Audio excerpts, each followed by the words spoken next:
Science 2 के paper के लिए सारे इंपॉर्टेंट क्वेश्चंस हम देखेंगे। फर्स्ट क्वेश्चन है यहाँ पर, what do you mean by central dogma? Central dogma is a process of synthesis of proteins bye DNA through RNA. यानी कि सेंट्रल डोग्मा एक ऐसे प्रोसेस है जिसमें डीएनए आरएनए के थ्रू प्रोटीन बनाता है, सिंथेसिस करता है। इसको हम सेंट्रल डोग्मा कहते हैं। Okay, so central dogma is a process of synthesis of proteins bye DNA through RNA. DNA के थ्रू, मतलब डीएनए आरएनए के थ्रू प्रोटीन सिंथेसिस करता है, इसको हम सेंट्रल डोग्मा कहते हैं। नेक्स्ट क्वेश्चन है यहाँ पर, what is transcription? Transcription is the process of synthesis of mRNA from DNA. यानी कि डीएनए से एमआरएनए सिंथेसिस होता है, ऐसे प्रोसेस को हम ट्रांसक्रिप्शन कहते हैं। What is mean by triplet codon? 3 nucleotides which code for each amino acid is known as triplet codon. So triplet codon यानी कि 3 न्यूक्लियोटाइड्स होते हैं। ओके, ट्रिपलेट कोडॉन यानी कि 3 न्यूक्लियोटाइड्स होते हैं ऐसे, और ये हर एक अमाइनो एसिड के लिए यहाँ पर कोड होता है, तो इसको हम कहते हैं ट्रिपलेट कोडॉन। असल में डिटेल वाइज तो मैं नहीं बताऊंगा क्या होता है, फिलहाल इसको आप याद करो। ये मार्च 2019 3 मार्क्स के लिए ऐसे क्वेश्चन आया था, इसमें 3 डेफिनेशन हमें पूछी गई थी। अब आगे बढ़ते हैं यहाँ पर। नेक्स्ट क्वेश्चन है यहाँ पर, define vestigial organs, right any 2 names of vestigial organs in human body. तो वेस्टिजियल ऑर्गन यानी कि हमारे बॉडी में कुछ ऑर्गन्स होते हैं। ओके, एक तो खराब हो चुके होते हैं, यानी कि डीजनरेट हुए होते हैं, नहीं तो अंडर डेवलप होते हैं, अभी तक डेवलप नहीं हुए हैं। ओके, और उनका हमें कुछ काम नहीं होता, वो यूजलेस होते हैं। तो वेस्टिजियल ऑर्गन्स आर डीजनरेटेड और under develop useless organs of organism. यानी कि ये डीजनरेट होते हैं, नहीं तो अंडर डेवलप होते हैं, लेकिन उनका हमें कुछ काम नहीं होता, यूजलेस होते हैं। ओके, तो इनको हम कहते हैं वेस्टिजियल ऑर्गन्स। इन्होंने यहाँ पर नेक्स्ट पूछा है, right any 2 names of vestigial organs in human body. तो वेस्टिजियल ऑर्गन्स के हमें नाम बताने हैं। तो देखो यहाँ पर फर्स्ट है यहाँ पर अपेंडिक्स। ये हमारे स्मॉल इंटेस्टाइन में होता है। तो पहले हम क्या करते थे, पहले हम बहुत ही क्या बोलते हैं उसको, सेल्यूलोज खाते थे, तो उसको यानी कि ग्रास वगैरह खाते थे, तो उसको पचाने के लिए अपेंडिक्स हुआ करता था। लेकिन आजकल तो हम ग्रास वगैरह नहीं खाते ना, कच्चा थोड़ी खाना खाते हैं, पका के खाते हैं, तो इसका अभी कुछ काम नहीं है। ये हमारे बॉडी में है लेकिन उसका कुछ काम नहीं है। मसल ऑफ द ईयर पिना, ये डॉगी में एक्टिवेट होता है लेकिन हम में नहीं होता है। टेल बोन अभी मंकी में है, ओके, और हमारे में भी है, लेकिन हमें इसका कुछ यूज नहीं है। बॉडी हेयर्स, विजडम टूथ, अपन अक्कल दाढ़ मनतो याला, ये सब क्या है, वेस्टिजियल ऑर्गन्स है ह्यूमन बॉडी के अंदर। चलो नेक्स्ट क्वेश्चन की ओर बढ़ते हैं यहाँ पर। Explain with suitable examples importance of anatomical evidence in evolution. अब एनाटॉमिकल एविडेंस क्या होता है ये मैं बताता हूँ। ये फर्स्ट पॉइंट थोड़ी देर बाद देखेंगे, सेकेंड पॉइंट से स्टार्ट करते हैं। The hand of human, foreleg of ox, flipper of whale and forelimbs of bat appear different superficially और morphologically। यानी कि हमारा हाथ, बैल का वो सामने का लेग, फ्लिफर ऑफ वेल और फोरलिम्स ऑफ बैट, ये ना हम ऊपर से जैसे ही देखते हैं, नहीं तो मॉर्फोलॉजिकली जैसे देखते हैं, ये हमें तीनों चारों भी क्या डिफरेंट नजर आते हैं। हमारा हाथ और ऑक्स का वो सामने वाला पैर कितना अलग है। ओके, तो सुपरफिशियली और मॉर्फोलॉजिकली हमें कैसे अपीयर होते हैं, डिफरेंट नजर आते हैं। ये फर्स्ट पॉइंट हुआ। Also the function of this structures is different in different animals. ये तो ऊपर से तो अलग अलग दिखते ही है, लेकिन इनका काम भी क्या है, डिफरेंट है। ओके, हम हाथों का इस्तेमाल लिखने के लिए कर रहे हैं, ओके, फ्लिपर ऑफ वेल तैरने के लिए कर रहा होगा, फोरलिंग ऑफ बैट उड़ने के लिए कर रहा है, तो इनका फंक्शन भी अलग अलग है। But However, there is a similarity in the structure of bones and bony joint. अरे ऊपर से तो हमें डिफरेंट नजर आ रहा है, उनका काम भी डिफरेंट है, लेकिन एक सिमिलैरिटी है। सर कहाँ पर सिमिलैरिटी है? Structure of bones. अगर आप ह्यूमन हैंड देखोगे, फोर लेग ऑफ ऑक्स देखोगे, फ्लिपर ऑफ वेल देखोगे, फोर लिम्स ऑफ बैट देखोगे, इनमें एक सिमिलरिटी है। इनके बोन के स्ट्रक्चर जो है ना और बोनी जॉइंट जो है ना वो सिमिलर है। ओके अच्छा, तो इसका मतलब this similarity indicate that the animals evolve from a common ancestor. इसका मतलब हम सबका कोई तो एक कॉमन एंसेस्टर था। क्यों भाई? अरे हमारे बोन्स और बोनी जॉइंट्स सबके सेम है। इसका मतलब हमारा पहले कोई तो एक कॉमन एंसेस्टर था, उससे ही हम लोग आए, ऑक्स आया, वेल आया, बैट आया। ओके ये कैसे पता चला? जब हमने एनाटॉमिकल स्टडी किया, हमें एनाटॉमिकल एविडेंस मिला। एनाटॉमिकल यानी कि बॉडी के अंदर, तो बोन्स बॉडी के अंदर होते हैं, उनका स्टडी करने पर हमें पता चला कि सिमिलैरिटी है। तो this similarity indicate that the animals evolve from a common ancestor, thus providing a proof of evolution. Okay so इतने पॉइंट्स बस हो गए। ये है एनाटॉमिकल एविडेंस। इसमें बस याद रखना कि human hand, four leg of aux, flipper of well, four limb of bat, ये सब मॉर्फोलॉजिकली नहीं तो सुपरफिशियली डिफरेंट नजर आते हैं, लेकिन इनका बोन्स का स्ट्रक्चर और बोनी जॉइंट्स ये सेम है। ये सिमिलरिटी इंडिकेट करती है that the animals evolve from a common ancestor, और ये क्या है? इवोल्यूशन का एक बहुत बड़ा प्रूफ है। आगे बढ़ते हैं यहाँ पर नेक्स्ट क्वेश्चन की ओर। डिफाइन वेस्टिजियल ऑर्गन फिर से आ गया। ओके अब देखो, ये तो हमने पढ़ा हुआ है पहले दो क्वेश्चन, तो अब थर्ड क्वेश्चन देखते हैं। Explain how one human vestigial organ is functional in another animal. Okay देखो, यानी कि हमारे बॉडी के अंदर कौन सा वेस्टिजियल ऑर्गन है जो हम यूज नहीं करते हैं, लेकिन दूसरे एनिमल में वो फंक्शनल है, काम करता है। तो देखो अपेंडिक्स, हमारे अंदर ये अपेंडिक्स है, लेकिन हम इसका कुछ यूज नहीं करते, लेकिन ये कहाँ पर फंक्शनल है, कहाँ पर काम करता है? It is fully functional in ruminants for digestion of cellulose. जो चारा खाते हैं जो प्राणी, एनिमल्स, रुमिनेंट्स कहते हैं उनको, तो उनके बॉडी के अंदर ये फुल्ली फंक्शनल है। क्यों? डाइजेशन ऑफ सेल्यूलोज, चारे के अंदर सेल्यूलोज होता है। तो अपेंडिक्स हो गया। नेक्स्ट देखो यहाँ पर मसल ऑफ ईयर पिना। ये हमारे बॉडी में है लेकिन कुछ काम का नहीं है, लेकिन it is useful in monkeys and other animals like rabbit, cows, horses etcetera for the movement of ear pinna. तो ये मंकी में काम करता है, रैबिट में काम करता है, काउज में काम करता है, हॉर्सेस में, लेकिन हमारे बॉडी के अंदर कुछ काम नहीं करता, वो यूजलेस है। अदर वेस्टिजियल ऑर्गन्स कौन कौन है? टेल बोन, इसको कोकाइक्स कहा जाता है, बॉडी हेयर्स, ओके, और विजडम टीथ। विजडम टीथ यानी कि क्या? अपन मराठीमध्ये त्याला अक्कलदाढ म्हणतो, उसका कुछ काम नहीं है। Explain Darwin's theory of natural selection. Okay first point में आपको क्या लिखना है? देखिए, Darwin's theory of natural selection is based on the concept of the survival of the fittest. अच्छा, ये कहता है जो फिट हो रहेगा वही सर्वाइव करेगा। ये फर्स्ट पॉइंट में लिखना है, concept of the survival of the fittest. Okay second point में देखो क्या बोल रहा है, ऑर्गेनिज्म कैन रिप्रोड्यूस प्रोलिफिकली, यानी कि ऑर्गेनिज्म बहुत सारे लोगों को जन्म देते हैं, रिप्रोड्यूस प्रोलिफिकली, ओके, अंधाधुंध। और बाद में क्या होगा देखो, under limited resources organism compete with each other in life threatening manner for their survival. Okay अगर एक कुत्ता है, सॉरी एक कुत्ती है, वो 10 कुत्ते को जन्म दिए, reproduce प्रोलिफिकली।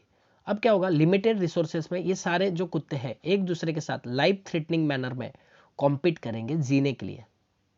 Okay according to this theory, अब 10 कुत्ते हैं, उनमें से कौन सा कुत्ता मतलब जिएगा, सर्वाइव करेगा? तो ये बता रहा है यहाँ पर, according to this theory only those organism survive which shows modification for winning the competition. Competition जीतने के लिए जो कुत्ता मॉडिफिकेशन शो करेगा वही सिर्फ जिएगा। ओके और जो जिया हुआ है उसका क्या होगा फिर? The selected organism then give rise to new species. क्या करेगा वो सिलेक्टेड ऑर्गेनिज्म जो है वो फिर से अपने बच्चों को जन्म देगा, that is give rise to new species. Okay, बस यहाँ तक ही लिखना। तो ये था Darwin's theory of natural selection. देखो एक्सप्लेनेशन तो मैं बहुत डीपली कर सकता हूँ, लेकिन उतना अभी टाइम नहीं है। Okay, so it is based on the concept of survival of the fittest. Second point में लिखना है ऑर्गेनिज्म प्रोलिफिकली रिप्रोड्यूस करते हैं। थर्ड पॉइंट में लिखना है लिमिटेड रिसोर्सेस में ये एक दूसरे के साथ लाइफ थ्रेटनिंग मैनर में सर्वाइव होने के लिए कॉम्पीट करते हैं। और ये थ्योरी बोलती है सिर्फ और सिर्फ वही ऑर्गेनिज्म सर्वाइव करेगा जो मॉडिफिकेशन दिखाएगा जीतने के लिए, और बाद में जो सिलेक्टेड ऑर्गेनिज्म है वो दूसरे न्यू स्पेसिस को जन्म देंगे, give rise to new species. Okay, चलो नेक्स्ट क्वेश्चन की ओर अभी बढ़ते हैं। यहाँ पर हमें आपको देखो एक ऐसा डायग्राम देंगे और यहाँ पर आपको फिल करना है, कंप्लीट करना है। तो एविडेंसेस ऑफ इवोल्यूशन, इवोल्यूशन के कौन कौन से एविडेंसेस है आप यहाँ पर देखो। एम्ब्रियोलॉजिकल है, वेस्टिजियल ऑर्गन्स है, हमने देखा है। कनेक्टिंग लिंक्स थोड़ी देर बाद देखेंगे। Palaeontological study, okay, similarities in bone structure, और क्या मॉर्फोलॉजिकल एविडेंस। तो ये सारे एविडेंसेस है, ये याद रखो अच्छे से। ओके, और भी बुक में है, टोटल 6 है, जाकर देख लो वहाँ पर। Next, write the objection raise against Darwin's theory of natural selection. अच्छा बेटा, ये जो डार्विन का जो हमने थ्योरी देखा नेचुरल सिलेक्शन का, कुछ ऑब्जेक्शंस रेज हुए, तो कौन कौन से है देखिए। First, natural selection is not the only factor responsible for the evolution. अच्छा, डार्विन ने कहा था इवोल्यूशन के लिए सिर्फ और सिर्फ एक ही फैक्टर जिम्मेदार है, दैट इज नेचुरल सिलेक्शन। लेकिन ऐसा है क्या? नहीं है। इवोल्यूशन के लिए सिर्फ और सिर्फ नेचुरल सिलेक्शन ही ओनली फैक्टर रिस्पॉन्सिबल नहीं है, और भी सारे फैक्टर्स है। कौन सा है देखने की जरूरत नहीं है। तो ये फर्स्ट ऑब्जेक्शन था। In his theory Darwin's did not explain the inheritance of useful and useless modification. उसके थ्योरी में उसने यूजफुल और यूजलेस मॉडिफिकेशन के बारे में कुछ बताया नहीं है।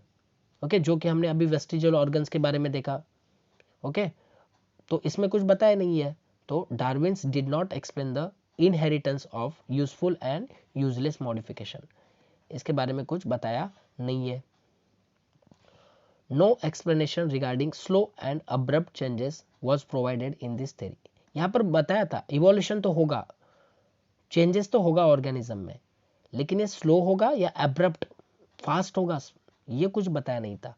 सो no explanation regarding slow and abrupt changes was provided in this theory. फिर से ये आ गया, चार्ट कंप्लीट करिएगा आप।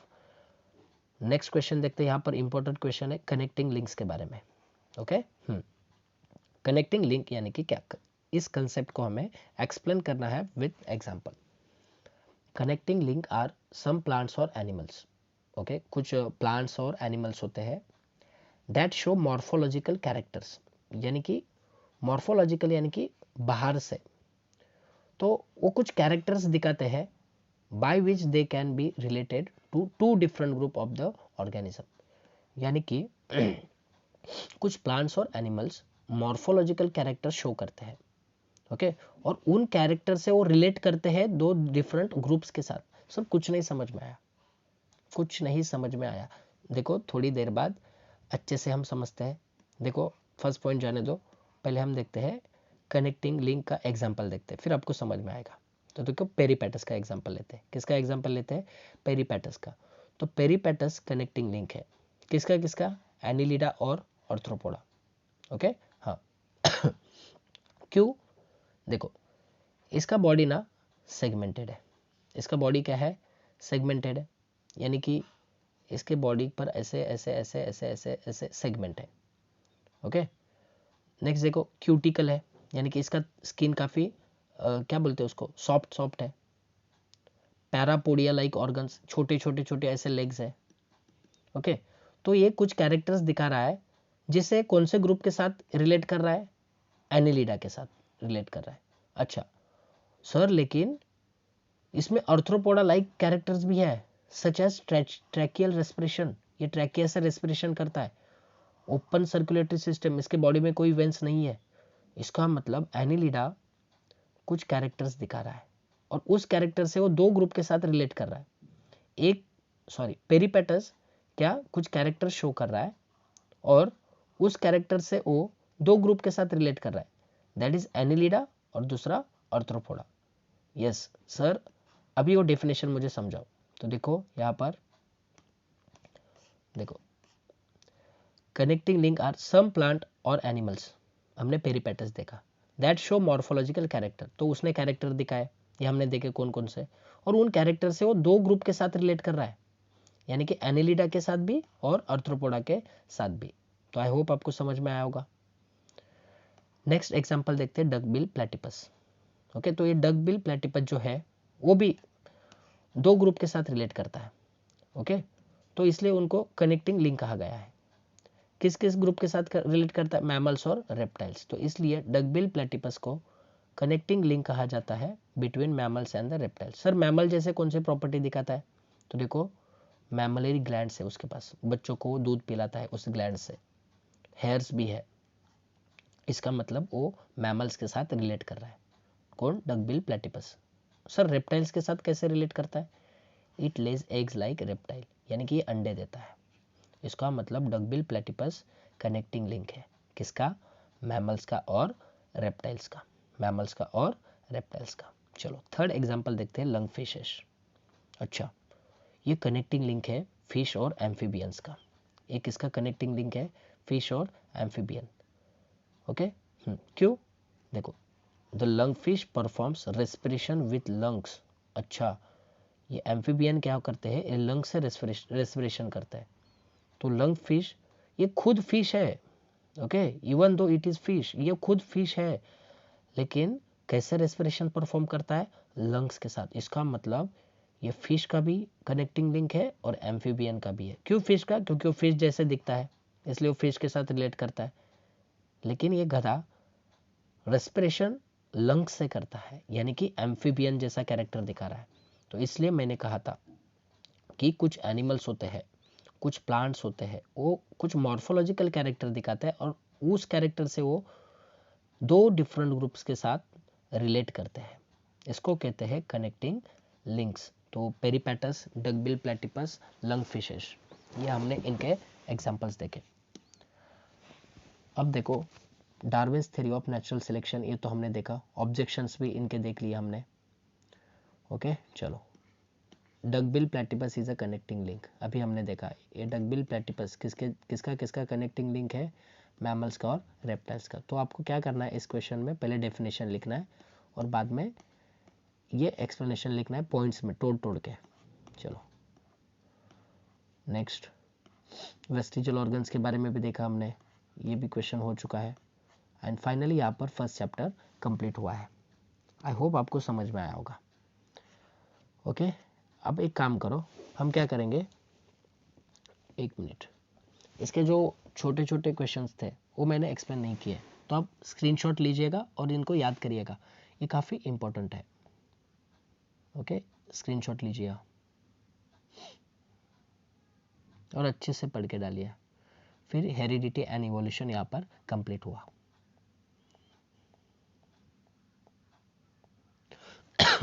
मेरी तबीयत थोड़ी ख़राब है, ओके, तो मुझे खांसी की प्रॉब्लम हो रही है और आवाज़ भी आप देख सकते हो थोड़ा सा चेंज हुआ है। सेकेंड क्वेश्चन देखते हैं, sorry second chapter, life process in living organisms part 1। First question देखो क्या है यहाँ पर, draw a neat diagram of structure of chromosome and label the parts.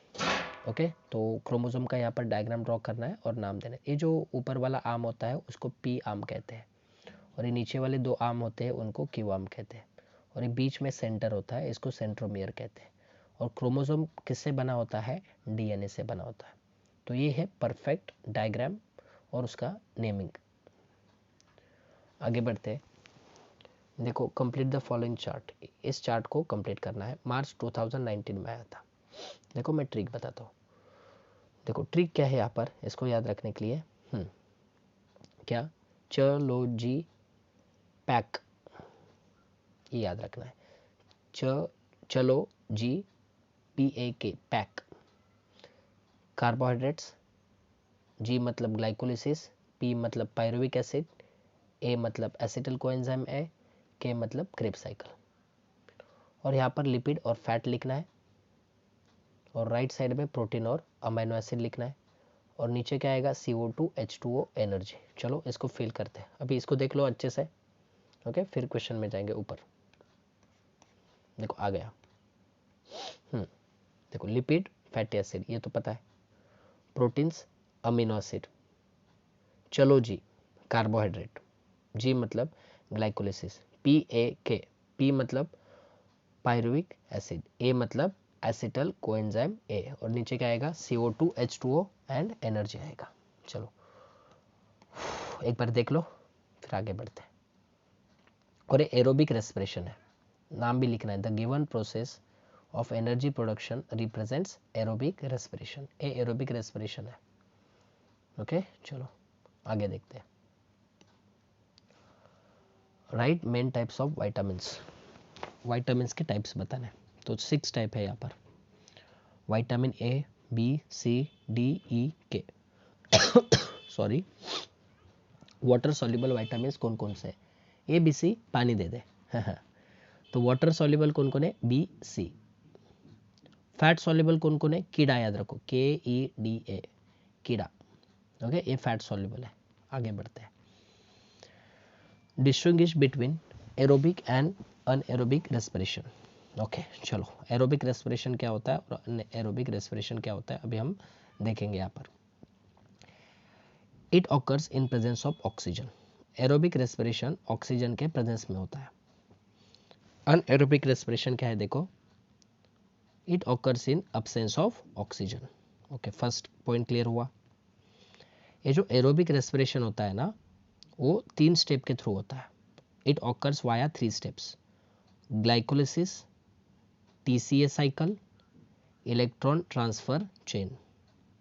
लेकिन ये जो अनएरोबिक रेस्पिरेशन होता है वो ऑकर्स वाया 2 स्टेप्स, सिर्फ ग्लाइकोलिसिस होता है और फर्मेंटेशन होता है। ओके तो ग्लाइकोलिसिस दोनों में भी कॉमन है। नेक्स्ट देखते हैं, the end products are CO2 H2O energy. अभी ऊपर देखा हमने, एरोबिक रेस्पिरेशन के एंड प्रोडक्ट्स क्या क्या है? CO2 H2O and energy. Anaerobic respiration के क्या है एंड प्रोडक्ट्स? यहाँ पर ऑर्गेनिक एसिड है, अल्कोहल है और एनर्जी है। एरोबिक रेस्पिरेशन में more amount of energy is generated, ज़्यादा एनर्जी जनरेट होती है, ज़्यादा ATP बनता है, और यहाँ पर less amount of energy is generated. Next देखिए यहाँ पर, complete oxidation of glucose takes place. यहाँ पर ग्लूकोज का कंप्लीट ऑक्सीडेशन होता है और यहाँ पर क्या होता है? इनकम्प्लीट ऑक्सीडेशन होता है ग्लूकोज का। एरोबिक रेस्पिरेशन कहाँ का किस में होता है? It takes place in higher plants, animals and certain aerobic microbes, इनमें एरोबिक रेस्पिरेशन होता है। अनएरोबिक रेस्पिरेशन किस में होता है? ईस्ट में होता है, मसल सेल्स में होता है, इरिथ्रोसाइट्स में होता है, that is red blood cells and some anaerobic microbes. ये था distinguish between aerobic and anaerobic respiration. चलिए आगे बढ़ते हैं। देखो यहाँ पर नेक्स्ट क्वेश्चन है यहाँ पर, cell division is one of the important properties of cell and organism. तो सेल डिवीजन एक इंपॉर्टेंट प्रॉपर्टी है, क्यों? चलो देखते हैं क्यों। सेल डिवीजन मतलब सेल का डिवाइड होना, यानी कि एक सेल से 2 सेल बनना, इसको हम सेल डिवीजन कहते हैं। लेकिन ये काफ़ी इंपॉर्टेंट है, क्यों? देखो, the growth of organism is dependent on the cell division. तो हम पहले छोटे बच्चे थे, आज हम कितने बड़े हो गए हैं, किसकी वजह से? सेल डिवीजन की वजह से। तो growth of organism is dependent on the cell division, किसी भी ऑर्गेनिज्म की ग्रोथ सेल डिवीजन के ऊपर डिपेंड है बेटा, तो इसलिए सेल डिवीजन काफी इंपॉर्टेंट है।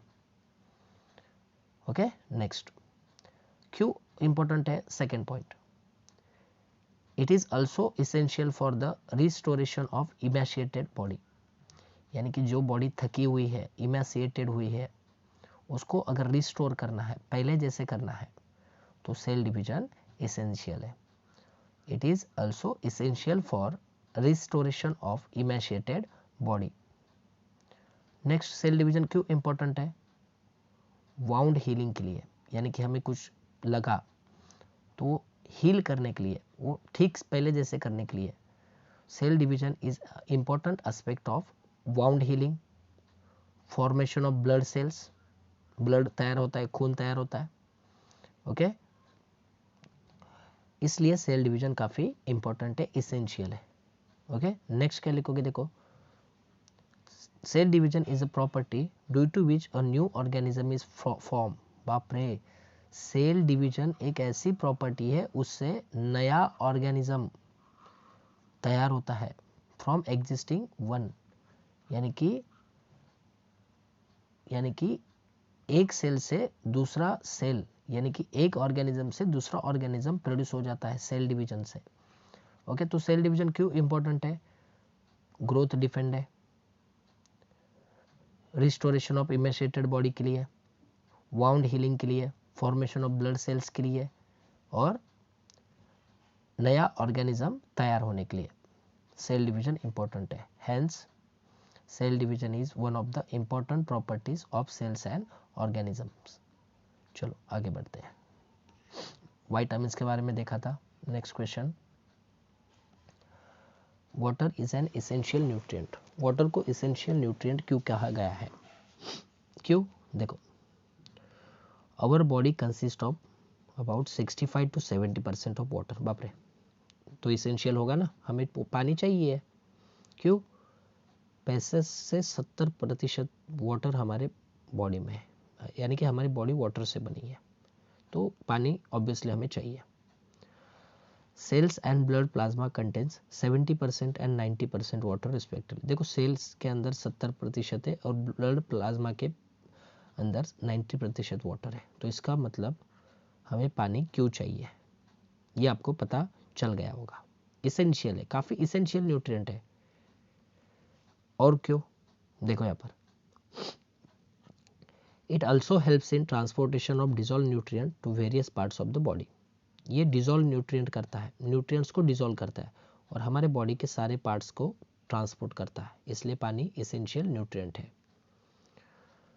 नेक्स्ट देखो,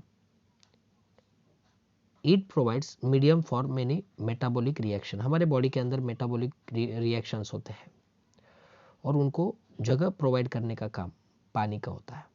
it provides medium for many metabolic reactions. Next, इसलिए वो एसेंशियल न्यूट्रिएंट है। नेक्स्ट देखो, when there is a little loss of water from the body. अगर बॉडी से थोड़ा बहुत पानी भी लॉस हो जाता है तो क्या होता है? Functioning of cell and thereby whole body gets disturb. Cell का फंक्शन और पूरी बॉडी डिस्टर्ब हो जाती है, तो इसलिए water is an essential nutrient. तो ये सारे पॉइंट्स हैं, अपने मन से लिखना है, मेन पॉइंट्स याद रखो, ज़्यादा कुछ टेंशन मत ले लो, सिर्फ पढ़ते रहो। ओके, और पेपर अच्छे से लिखना। Next, right 2 sources of lipids. Oil है, घी, बटर, नट्स, फिश, मीट, इनमें से हमें लिपिड मिलता है। Next, how much energy is obtain from the lipids. 9 kilo calorie energy मिलती है लिपिड से। What is the produce after digestion of lipid. तो लिपिड खाने के बाद हमारी बॉडी में क्या बनता है? फैटी एसिड एंड ग्लिसरॉल बनता है। क्या बनता है? फैटी एसिड एंड ग्लिसरॉल बनता है। ओके, चलो आगे बढ़ते हैं।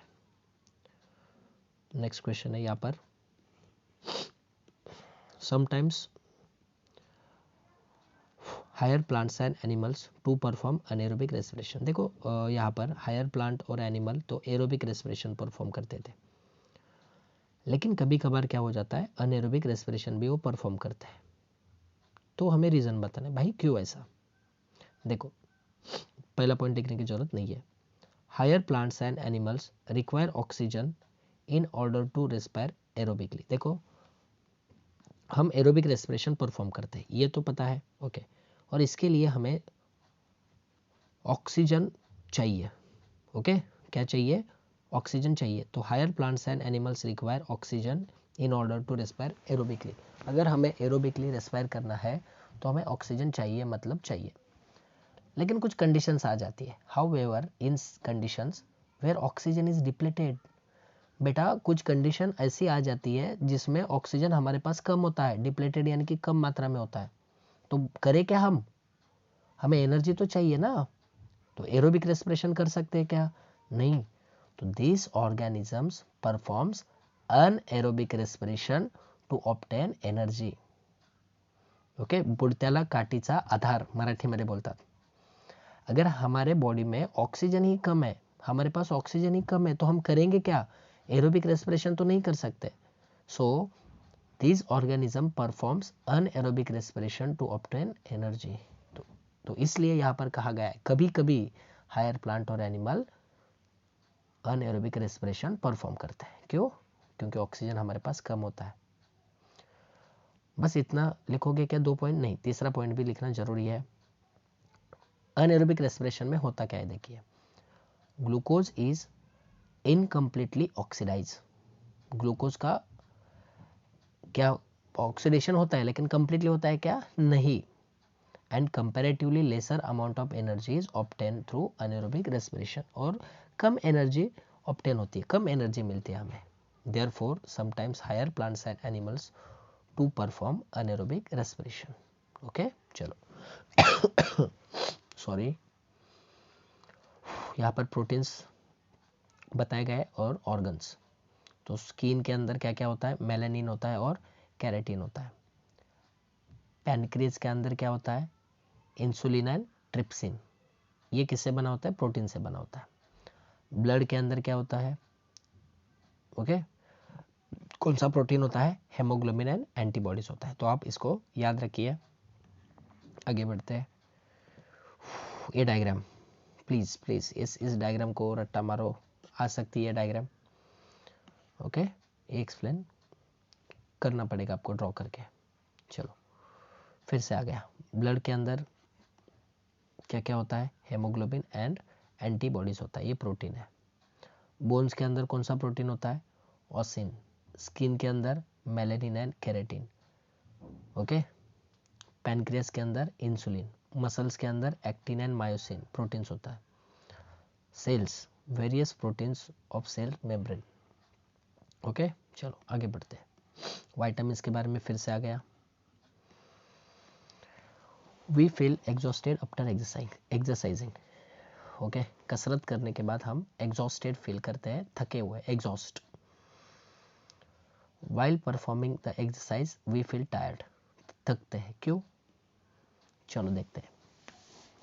While exercising the muscle cells perform anaerobic respiration. Exercise करते वक्त हमारे मसल सेल्स कौन सा रेस्पिरेशन परफॉर्म करते हैं? अनएरोबिक रेस्पिरेशन परफॉर्म करते हैं. कौन सा रेस्पिरेशन? अनएरोबिक, यानी कि ऑक्सीजन के अब्सेंस में. अच्छा बेटा, आगे फिर क्या होता है? During anaerobic respiration in muscle cells lactic acid accumulates in the body. बाप रे. तो ये अनएरोबिक रेस्पिरेशन के दौरान हमारे मसल सेल्स में लैक्टिक एसिड एक्यूमुलेट होता है, जमा होता है. Lactic acid accumulation is result of. Okay, ये लिखने की जरूरत नहीं है. ओके, ये लिखने की जरूरत नहीं है. ओके, चलो और क्या लिखना है? Also, the production of ATP is comparatively less during the anaerobic respiration. बस देखो क्या क्या लिखना है, 3 पॉइंट लिखने हैं. While exercising, muscle cells perform anaerobic respiration. Exercise करते दौरान मसल सेल्स हमारा अनएरोबिक रेस्पिरेशन परफॉर्म करता है. During anaerobic respiration in muscle cells lactic acid accumulates in the body. और क्या एक्यूमुलेट होता है? लैक्टिक एसिड एक्यूमुलेट होता है. और क्या होता है अनएरोबिक रेस्पिरेशन से? The production of ATP is comparatively less during the anaerobic respiration. तो अनएरोबिक रेस्पिरेशन के दौरान ATP का प्रोडक्शन भी लेस होता है, लेस. तो इसलिए हमारे बॉडी में एनर्जी नहीं रहती. Hence a person may get tired on quick exercise. तो क्विक एक्सरसाइज करने पर हम थकते हैं. आगे बढ़ते हैं यहाँ पर. ओके, ये इसके जो जो 1 आंसर्स क्वेश्चंस है, ओके, स्क्रीनशॉट ले लो और इनको प्रिपेयर करना है. Please take a screenshot. Okay, second chapter भी खत्म हुआ है. लगभग 30 मिनट हुए हैं. 2 चैप्टर यहाँ पर खत्म. ये मोस्ट इंपॉर्टेंट क्वेश्चन है, ये पहले करो और बाद में जो करना है वो करो। ओके, पेपर अच्छा जाएगा आपका। चलो स्क्रीनशॉट ले लो। थर्ड चैप्टर का नाम है life process in living organisms part 2। Okay, मैं थोड़ा पानी पी लेता हूँ। ओके, वेट जस्ट 1 मिनट, मैं थोड़ा पानी पीता हूँ।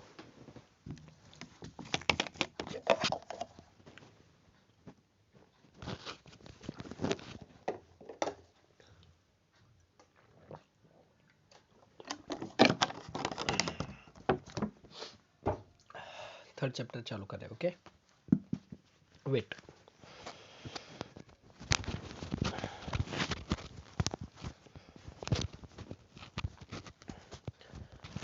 आपको भी इसको अच्छे से प्रिपेयर करना है, सिर्फ वीडियो नहीं देखना है, बाद में इसको याद करो। चलो एक्सप्लेन करता हूँ फिर से। Next question, gender of a child is determined by the male partner of couple, draw a diagram. Okay, तो मैंने मान लो कि शादी कर दी। ओके, और मुझे लड़का होगा या लड़की होगी, एक किसके ऊपर डिपेंड है? मेल पार्टनर, यानी कि ये मेरे ऊपर डिपेंड है। क्यों भाई? चलो देखते हैं। दुनिया का सारा बोझ हम लोगों ने उठाया क्या जी? ऐसे कुछ नहीं है, देखो मजाक कर रहा था। Gender of a child is determined by the male partner of couple. तो जो भी चाइल्ड होगा उसका जेंडर ये कौन डिटरमाइन करता है? मेल पार्टनर करता है, फीमेल के ऊपर कुछ डिपेंड नहीं होता। The given statement is true, ये ट्रू है। क्यों? देखो यहाँ पर इन ह्यूमन मेल, देखो ह्यूमन मेल के अंदर क्या होता है? 23rd pair of chromosome contains 2 dissimilar chromosome, X chromosome and Y chromosome. आप देख सकते हो यहाँ पर कि जो मेल होता है, ओके, इसका ना 23rd पेयर में डिसिमिलर क्रोमोसोम होता है। एक्स हो सकता है, नहीं तो वाई हो सकता है। तो 22 प्लस एक्स और 22 प्लस वाई डिसिमिलर क्रोमोसोम्स होते हैं, एक्स एंड वाई। लेकिन in females 23rd pair contains 2 X chromosome. लेकिन फीमेल के पास 23rd पेयर में सिर्फ और सिर्फ क्या होता है? एक्स क्रोमोसोम ही होता है। क्या होता है? एक्स क्रोमोसोम ही होता है। तो 2 बार लिखने की जरूरत नहीं है, तो इसलिए एक बार ही लिखा। लेकिन यहाँ पर 2 बार लिखा हमने, क्यों? क्योंकि एक्स और वाई दोनों भी होता है। नेक्स्ट देखो, 23rd pair contains 2 X chromosome. Okay, 2 लिखने की जरूरत नहीं है। All children inherited 1 x chromosome from there mother. Okay, तो ऑल चिल्ड्रन, चाहे गर्ल हो चाहे बॉय हो, माताजी हमेशा एक्स क्रोमोसोम उनको इनहेरिट करती है। माताजी हमेशा उनको कौन सा क्रोमोसोम इनहेरिट करती है?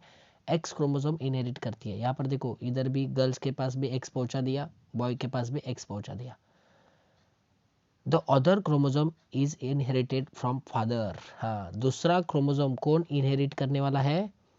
फादर करने वाला है, पापा करते हैं। यहाँ पर देखो, अगर पापा ने अगर एक्स कर दिया तो दोनों भी एक्स एक्स होकर यहाँ पर गर्ल बन रही है। अगर पापा ने वाई क्रोमोसोम इनहेरिट कर दिया तो बॉय बनने वाला है। यानी कि माता जी तो एक्स और एक्स दोनों में भी पहुंचाती है। अब पापा के ऊपर डिपेंड है, एक्स पहुंचाना है, इनहेरिट करना है, या वाई इनहेरिट करना है। अगर एक्स इनहेरिट किया तो गर्ल होगी, अगर वाई इनहेरिट किया तो बॉय होगा। इसका मतलब जेंडर ऑफ चाइल्ड कौन डिटरमाइन करता है? पापा, दैट इज मेल करता है। तो देखो, if the chromosome inherited from the father is X, अगर एक्स इनहेरिट करेंगे then the child will be girl, वो लड़की होगी। If it is Y then the child will be boy, अगर वाई होगा तो चाइल्ड क्या होगा? बॉय होगा। ओके, और ये डायग्राम ड्रॉ करनी है। चलो, the sex of child is determined by the male partner of couple. Please थोड़ा सा इसको लर्न करिए। थोड़ा सा कॉम्प्लिकेटेड आपको लग रहा होगा, लेकिन ये इजी है, लर्न करो इसको, इंपॉर्टेंट है क्वेश्चन है। आगे बढ़ते हैं।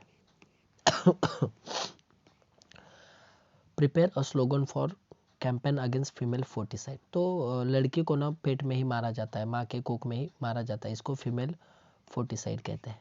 देखो क्यों, तो आपको प्रिवेंशन करना है, इसको कैंपेन करना है।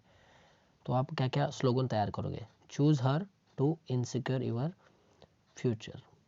ओके, उसको अगर आपका फ्यूचर इंश्योर करना है, सॉरी, अगर आपका फ्यूचर इंश्योर करना है तो उसको आप चुनो, यानी कि लड़की को चुनो, मारो मत। Save girl child, save the nation. Stop female foeticide, save the girl child. No girl, no wife, no mother and ultimately no life. ये बहुत अच्छा है। ऐसे कुछ भी स्लोगन आप तैयार कर सकते हो, Beti Bachao, Beti Padhao, etcetera. Sorry ensure है वो, इनसिक्योर नहीं है। ये क्या हो गया मुझे, क्या बोल रहा हूँ, लड़कियां मारेंगी मुझे। In the following figure explain how new fungal colonies of mucor are form. देखो ये फिगर दिया आपको, और ये ना म्यूकर है, म्यूकर फंगल कॉलोनीज है, बुरशी आपण मराठीमध्ये म्हणतो, याला म्यूकर बोलतात। इससे नए फंगल कॉलोनी तैयार हो जाती है, यानी कि ऐसे नए म्यूकर तैयार होते। कैसे? देखो यहाँ पर, Mucor is a fungi with filamentous body. देखो ये जो म्यूकर है ना, ये फंगी है, इनका बॉडी कैसा है? फिलामेंट, देखो धागे जैसा है ना। So once the spores are form, देखो इसके अंदर क्या तैयार हो जाते हैं? स्पोर्स फॉर्म हो जाते हैं, देखो ऐसे छोटे छोटे छोटे। ओके, देखो once the spores are form, sporangia burst to release the spores. ये जो गोल होता है ना, इसको स्पोरेंजिया कहते हैं। इसके अंदर स्पोर्स तैयार होने के बाद ये स्पोरेंजिया बस्ट हो जाता है और उसमें से स्पोर्स रिलीज हो जाते हैं। अब ये जो स्पोर्स है ना बेटा, ये जो स्पोर्स है ये वेट जगह पर गिरेंगे। कहाँ पर गिरेंगे? वेट जगह पर गिरेंगे। तो देखो दो spores germinate in the moist and warm place, गीले जगह पर, ओके, और वार्म प्लेस पर वो जर्मिनेट हो गए, यानी कि गिरेंगे, धीरे धीरे बढ़ने लगेंगे। And new fungal colonies of mucor are form, और म्यूकर की नई कॉलोनी, ऐसे नए म्यूकर तैयार हो जाएंगे। ओके, तो ये एक्सप्लेन किया हमने।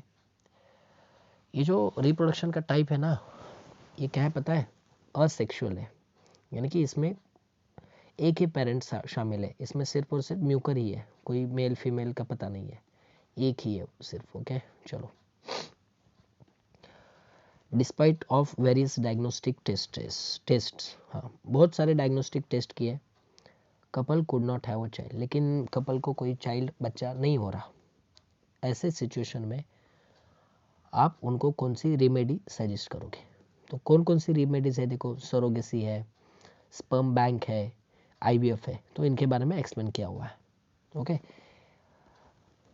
मैं चलो एक एक करके एक्सप्लेन करता हूँ। सेम टू सेम आंसर यहाँ पर है, तो ये एक्सप्लेन करता हूँ। ओके चलो, ये मार्च 2020 को आया था। देखो एक्सप्लेनेशन, सरोगेसी, पहली टेक्निक कौन सी है? सरोगेसी। अगर किसी को बच्चे नहीं हो रहे हैं तो उनको क्या करना चाहिए? तो उनके पास एक ऑप्शन है, वो कौन सा ऑप्शन है? यहाँ पर सरोगेसी का ऑप्शन है। कौन सा ऑप्शन है? सरोगेसी का ऑप्शन है। ओके वेट, थोड़ा सा माइक मेरा निकल गया, मेरा आवाज़ भी कम आ रहा होगा। वेट जस्ट अ सेकेंड, मैं पहले अभी आपको सरोगेसी के बारे में एक्सप्लेन करता हूँ। बस मैं पहले माइक सेट करता हूँ, यहाँ पर हो गया। देखो सरोगेसी में क्या होता है? वुमेन हैविंग, फर्स्ट पॉइंट लिखना है आपको, women having problems with implantation of the embryo in the uterus. Okay, मान लो कि एक वुमेन है, इसमें क्या हो रहा है? देखो ये यूटेरस होता है बेटा, ये क्या होता है? यूटेरस होता है, और इस यूटेरस में ना एम्ब्रियो ऐसे इम्प्लांट होता है, और फिर इस एम्ब्रियो से बच्चा होने लगता है, ऐसे बच्चा तैयार होता है। लेकिन कुछ फीमेल्स के अंदर ना ये एम्ब्रियो इस यूटेरस में इम्प्लांट ही नहीं हो पाता, तो फिर वो माताजी जो है ना, वो कभी बच्चों को जन्म नहीं दे सकती। क्यों? क्योंकि अभी उनका यूटेरस ही साथ नहीं दे रहा, ये खराब हो चुका है। क्योंकि एम्ब्रियो इसमें इम्प्लांट होना चाहिए, लेकिन इसमें इस फीमेल के अंदर नहीं होता, तो ये माता जिंदगी में कभी भी बच्चे को जन्म नहीं दे सकती। ओके, तो चलो क्वेश्चन के आंसर की ओर आते हैं फिर से। कहा गया, हाँ सरोगेसी। देखो फर्स्ट पॉइंट आपको क्या लिखना है, women having problems with implantation of embryo in the uterus can have a child with the help of surrogacy technique। ये फर्स्ट पॉइंट लिखना है। तो ऐसे महिला जिनके अंदर एम्ब्रियो इम्प्लांटेशन का प्रॉब्लम है उनको भी चाइल्ड हो सकता है, कैन हैव अ चाइल्ड। कैसे? With the help of surrogacy technique, surrogacy technique के हेल्प से। Second point, in this technique oocyte is collected from the concern women. Okay, इस टेक्निक में क्या करते हैं, सेकेंड पॉइंट देखो, oocyte निकाला जाता है। मान लो ये फीमेल है, ओके, इस फीमेल के अंदर से oocyte निकाला जाता है, यानी कि एग निकाला जाता है। मेंस्ट्रुएशन के, मेंस्ट्रुअल साइकिल के दौरान एग जो तैयार होता है ना, उसको बाहर निकालते हैं डॉक्टर। ओके, हाँ, and fertilize in test tube, और बाद में उसको टेस्ट ट्यूब के अंदर फर्टिलाइज करते हैं। ओके, टेस्ट ट्यूब के अंदर क्या करते हैं, फर्टिलाइज करते हैं। कैसे फर्टिलाइज किया जाता है, इस वुमेन का जो पति होगा ना, उससे स्पर्म लिया जाता है और वुमेन से oocyte लिया जाता है, और दोनों को कंबाइन करते हैं, यानी कि फर्टिलाइज करते हैं। क्या करते हैं, फर्टिलाइज। अब माता जी का एग आया है oocyte और पापा का स्पर्म आया है, और दोनों एक साथ मिल गए, यानी कि फर्टिलाइज हुआ। कैसे? टेस्ट ट्यूब के हेल्प से हुआ। ओके, हाँ, देखो, in this technique oocyte is collected from the concern women and fertilize in a test tube with the help of sperm collected from her husband. Okay, second point हो गया। इसको अपने मन से भी लिख सकते हो। बाद में अब क्या बनने वाला है, एम्ब्रियो बनने वाला है। क्या बनने वाला है इसका, एम्ब्रियो बनने वाला है। क्या बनने वाला है, एम्ब्रियो बनने वाला है। Embryo form from fertilization is implanted in another women.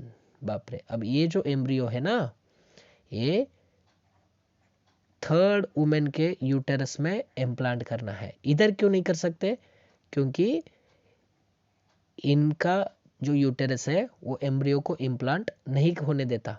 तो अभी हमें दूसरे किसी पार्टनर की, यानी कि तीसरे मतलब दूसरी महिला का हेल्प लेना पड़ेगा हमें। Okay, so embryo form from fertilization is implanted in another women, उनको सरोगेट मदर कहा जाता है। फिर ये बच्चा 9 मंथ तक पालेगी यहाँ पर, और बाद में बच्चा होने के बाद इनको, ये बच्चे को देगी और इनसे पैसा लेकर दूर चली जाएगी, और ये कौन है, सरोगेट मदर है। तो सरोगेसी में क्या होता है, oocyte भी और स्पर्म भी पार्टनर का होता है। ओके, लेकिन वो एम्ब्रियो इम्प्लांट करते हैं किसी दूसरे लड़के के अंदर, तो उनको सरोगेट मदर कहा जाता है। आई होप आप समझ पा रहे होगे, थोड़ा सा कॉम्प्लिकेटेड है। ओके, इसको अपने मन से लिखना, लेकिन ये डायग्राम याद रखो बस। चलो नेक्स्ट देखते हैं, नेक्स्ट टेक्निक कौन सी है, IVF, इन विट्रो फर्टिलाइजेशन। क्या है, इन विट्रो फर्टिलाइजेशन। देखो इसमें क्या होता है, first point, IVF is a technique in which fertilization is brought about in test tube। IVF एक टेक्निक है जिसमें फर्टिलाइजेशन कहाँ पर किया जाता है, टेस्ट ट्यूब के अंदर किया जाता है। कैसे, sperm is injected in the ovum using micropipette. Okay, ये टेस्ट ट्यूब होता है और यहाँ पर ओवम डालते हैं, oocyte डालते हैं, और बाद में इसके अंदर स्पर्म इंजेक्ट करते हैं। किसके हेल्प से, माइक्रोपिपेट। आप देख पा रहे हो यहाँ पर माइक्रोपिपेट का डायग्राम यहाँ पर है, डायग्राम भी ड्रॉ करो हो सका तो। अब स्पर्म आ गया और oocyte भी था, ओवम था, इसका मतलब यहाँ पर क्या बन गया, एम्ब्रियो बन गया। क्या बन गया, एम्ब्रियो। एम्ब्रियो कब बनता है, जब स्पर्म और oocyte दोनों कंबाइन होते हैं, तो क्या बनता है, एम्ब्रियो। तो यहाँ पर बन गया embryo. The embryo form after fertilization is implanted in the uterus of women at the appropriate time. तो ये जो एम्ब्रियो बना है, ये वुमेन के यूटेरस में इम्प्लांट करते हैं। क्या करते हैं, इम्प्लांट करते हैं अप्रोप्रिएट टाइम, सही समय पर। तो ऐसे बच्चा होता है। Childless couples who have problem like less sperm count, okay, obstacles in oviduct can use IVF technique for having a child. तो इस टेक्निक का इस्तेमाल कौन कौन कर सकता है, मान लो कि किसी मेल के अंदर क्या है, लेस स्पर्म काउंट है, नहीं तो ऑब्स्टेकल्स इन ओविडक्ट है फीमेल के अंदर, ये आईवीएफ का इस्तेमाल कर सकते हैं। सरोगेसी का इस्तेमाल कौन करते हैं? जिनको इम्प्लांटेशन प्रॉब्लम है यूटेरस के अंदर एम्ब्रियो का। आईवीएफ कौन इस्तेमाल करते हैं? लेस स्पर्म काउंट जिसमें होता है, ऑब्स्टेकल्स इन ओविडक्ट, ओविडक्ट के अंदर ऑब्स्टेकल्स होता है। ओविडक्ट क्या होता है? देखो यहाँ पर, देखो ये ओविडक्ट है, तो इससे ये यहाँ पर ऑब्स्टेकल तैयार हो जाता है, इधर स्पर्म वगैरह एंट्री नहीं कर पाता अंदर ठीक से। ओके चलो सॉरी। नेक्स्ट देखेंगे स्पर्म बैंक। स्पर्म बैंक क्या होता है? First point, in sperm bank semen is collected from the sperm donor after their physical and medical checkup and store. तो मान लो कि कोई एक्स लड़का स्पर्म बैंक में गया, तो उसका फिजिकल और मेडिकल चेकअप होता है और उससे सीमेन कलेक्ट किया जाता है। First point, semen sample from the sperm bank is use to fertilize the oocyte। Okay, बस इतना ही लिखना। तो जो सीमेन सैंपल है वो स्पर्म बैंक से लिया जाता है और उसका यूज किस लिए करते हैं? Fertilise the oocyte। oocyte को क्या करते हैं? फर्टिलाइज करते हैं।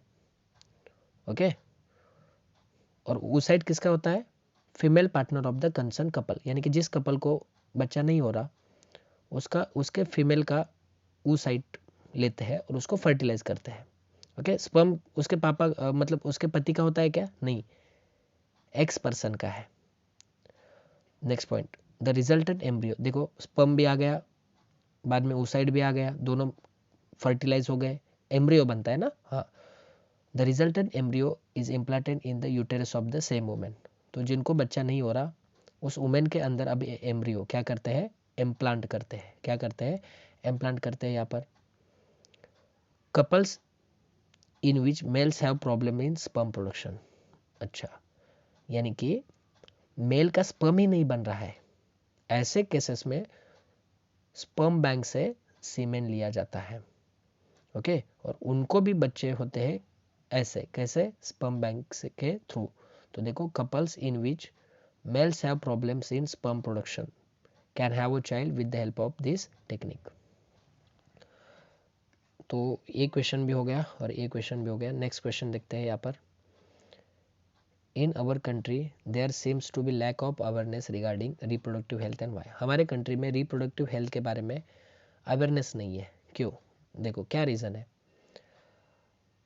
Social customs, traditions, illiteracy, shyness, ये सारे रीजंस है जिनकी वजह से रिप्रोडक्टिव हेल्थ का अवेयरनेस हमारे बीच नहीं है। Write the symptoms of disease gonorrhea. Gonorrhea से क्या कौन कौन से डिसीज होते हैं ये हमें बताने हैं। सिम्टम्स, सॉरी, गोनेरिया के सिम्टम्स क्या क्या है? Painful and burning sensation. तो प्राइवेट पार्ट में दर्द होता है, बर्निंग सेंसेशन होता है ड्यूरिंग यूरिनेशन, यूरिन करते समय ऐसे होता है। ओजिंग ऑफ पस थ्रू द पेनिस। पस मतलब अपन पू एने म्हणतो मराठीमध्ये, एक वाइट लिक्विड होता है, ये पस बाहर आ जाता है पेनिस से, नहीं तो वजाइना से लिक्विड बाहर आ जाता है। Inflammation of urinary track, anus and throat, सूजन आ जाती है। इन्फ्लामेशन यानी कि सूजन आना। तो यूरिनरी ट्रैक, एनस, थ्रोट, इनमें सूजन आ जाती है। ये थे गोनोरिया के कुछ symptoms. What precaution will you take maintain reproductive health. अब रिप्रोडक्टिव हेल्थ को मेंटेन करने के लिए कौन कौन से प्रिकॉशंस लोगे ये यहाँ पर बताना है। Keep private parts clean. जो प्राइवेट पार्ट्स होते हैं उसको क्लीन रखो। During menstrual cycle girl should maintain genital hygiene. Menstrual cycle के दौरान गर्ल्स को जेनाइटल हाइजीन को मेंटेन करना पड़ेगा। ओके, प्रॉपर सैनिटरी पैड्स का वगैरह इस्तेमाल करना होता है। Next, avoid situations where there is a risk of being infected with sexually transmitted diseases. Okay, तो ऐसे सिचुएशंस को अवॉइड करो जिसमें सेक्सुअली ट्रांसमिटेड से आप इन्फेक्ट होने का ज़्यादा चांसेस है। ऐसे सिचुएशंस को अवॉइड करो। Study the relevant and scientific information about matters related to the sexuality. तो कुछ थोड़ी बहुत पढ़ाई करो साइंटिफिक इंफॉर्मेशन की वगैरह। Seek help from reproductive health care facilities without any hesitation, बिना शर्माए। ओके, हेल्प ले लो किसकी? रिप्रोडक्टिव हेल्थ केयर फैसिलिटीज़ की, डॉक्टर्स के पास वगैरह जाओ। ये तो किया हमने, ये काफ़ी इंपॉर्टेंट है। Surrogacy, in vitro fertilization, sperm bank, ये काफ़ी इंपॉर्टेंट है। Indians should follow family planning for controlling the population. India के लोगों ने फैमिली प्लानिंग के बारे में, हाँ, फैमिली प्लानिंग को फॉलो करना चाहिए। क्यों?